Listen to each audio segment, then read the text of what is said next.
I mean, I want to get back to the thing we saw in 1997 at Macworld there, but Windows was just going great guns. I mean, Windows 95, to whatever extent earlier versions of Windows had not had all the features, all the GUI stuff that the Mac had, Windows 95 really was an enormous, enormous leap.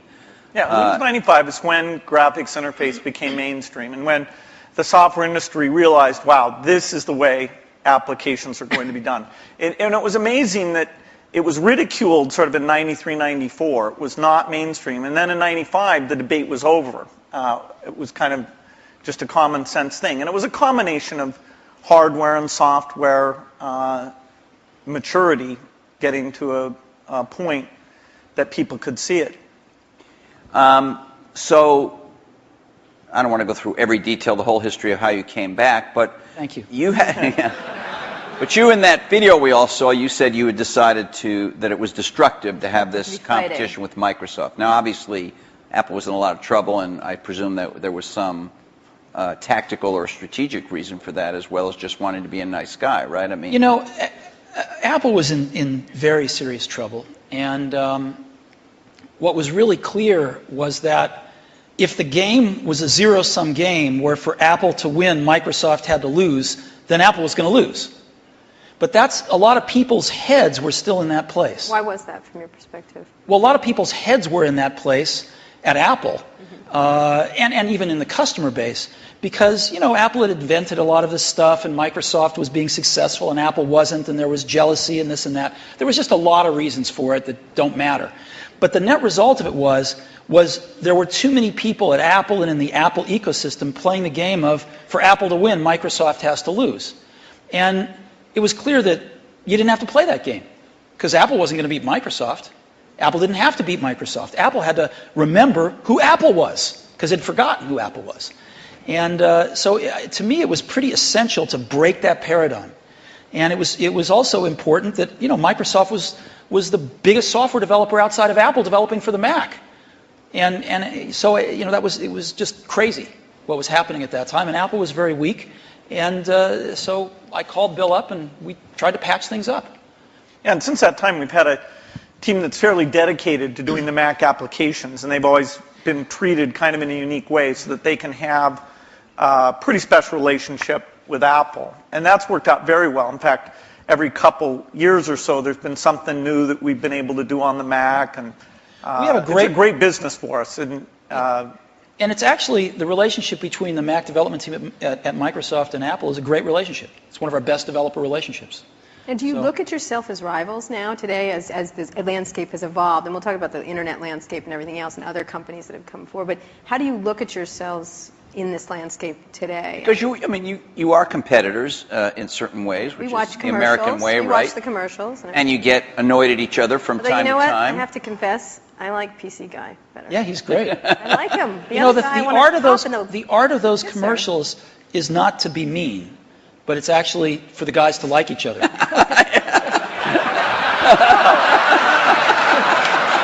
Thanks. PC Guy is great. I like PC. Got a big heart. His mother loves him. His mother loves him. I'm telling you. I like PC Guy totally much better. Wow. I do. I don't know why. He's endearing. The other guy's PC Guy is what makes it all work. Actually. Yeah. All right. It's worth thinking about. So how do you look at yourselves? I mean, let me just ask you, Bill. Obviously, Microsoft is a much larger company. You're in many more markets, many more types of products than Apple is. You know, when you were running the company, or when Steve Ballmer is running the company, you think obviously about Google. You think about, I don't know, Linux in the enterprise. You think about lots of, Sony in the game area. How often is Apple on your radar screen at Microsoft in a business sense? Well, they're on the radar screen as an opportunity, and in a few cases like the Zune, that if you go over to that group, they think of Apple as a competitor. They love the fact that Apple's created a gigantic market, and they're going to try and come in and contribute something to that. And we love them because they're all customers.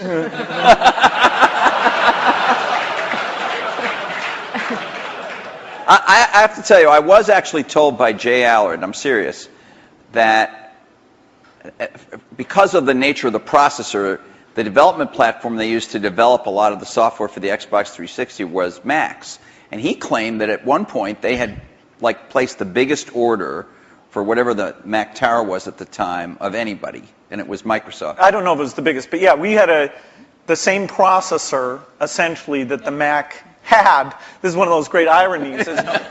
They were switching away from that processor while the Xbox 360 was adopting it, but for good reasons, actually, in both cases, because we're not in a portable application, and that was one of the things that processor roadmap didn't have. But yes, we did. It shows pragmatism, but we try and do things that way. So that was the development system for the early people getting their software ready for the introduction of Xbox 360. And we never ran an ad on that. I see. Admirable restraint. That's wonderful. There were hundreds of them. Steve is so known for his restraint.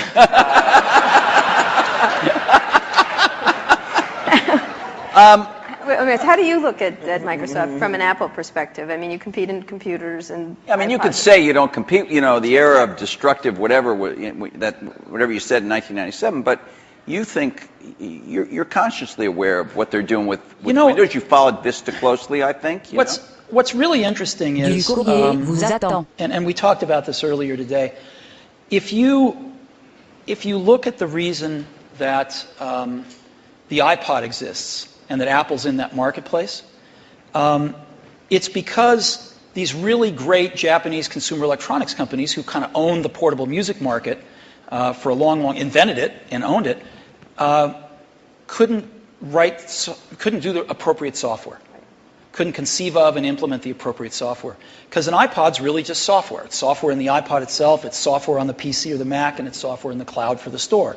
And it's in a beautiful box, but it's software. If you look at what a Mac is, it's OS 10, right? It's in a beautiful box, but it's OS 10. And if you look at what an iPhone will hopefully be, it's software.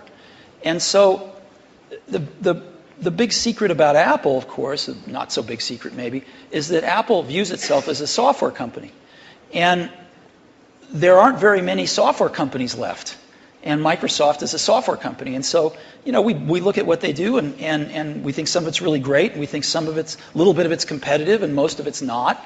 We don't have a belief that the Mac is going to take over 80% of the PC market. We're really happy when our market share goes up a point.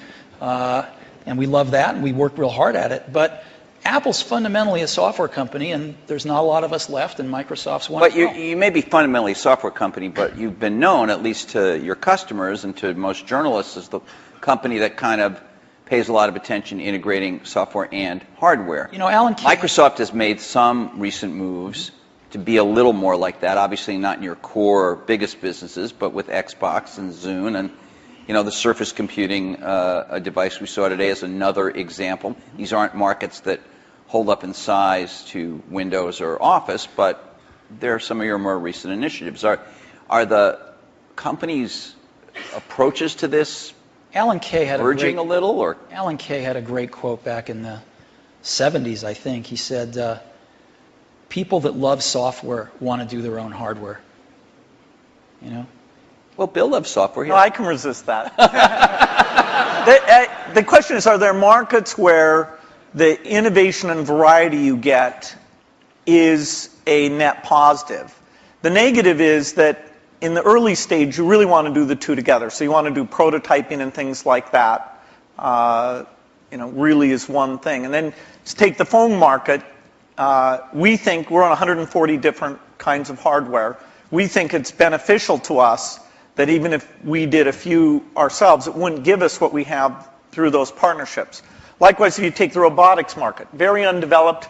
We have over 140 all tiny volume robots using Microsoft software. And the creativity, building toys, security things, medical things, we love the innovation